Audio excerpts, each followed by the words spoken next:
Finally, here's our first real look at the Galaxy Z Fold 5. Several reports, including one of our own exclusives, have suggested that Samsung is releasing the Galaxy Z Fold 5 and Galaxy Z Flip 5 earlier than anticipated. It appears that this could also mean that leaks will start coming in more frequently moving forward. To further prove that a redesign is not planned for this year, the people at SmartPrix have posted Galaxy Z Fold 5 renderings online. As you can see from the pictures, the Galaxy Z Fold 5 resembles the Z Fold 4 in most respects, which is old news.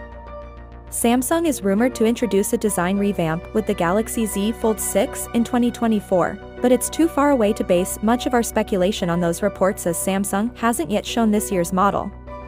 Samsung's decision to maintain the same design from the previous year may be a consequence of the company's current need to save expenses. Samsung has included discrete camera rings onto the rear of most phones this year, including the Galaxy S23 series, but the Z Fold 5 doesn't even seem to have them.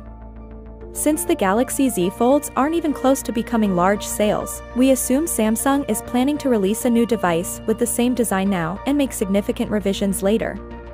The Z Fold 5 is rumored to adopt a water drop-style hinge mechanism that will allow the device to fold shut without leaving any gaps between the two halves, decreasing the likelihood of accidental damage to the plastic folding screen.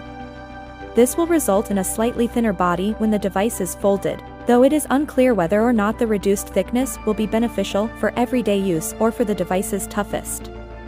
The most interesting spec bump would be to the processor, as the Galaxy Z Fold 5 will be powered by Qualcomm's Samsung exclusive Snapdragon 8 Gen 2 for Galaxy chipset, which will probably bring noticeable performance and power efficiency enhancements over previous Z Fold models.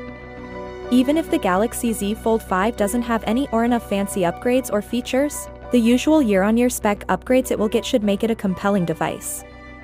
Finally, what are your thoughts about it? So without being said, let me know your thought in the comment below, and if you are new here, please subscribe. Peace out.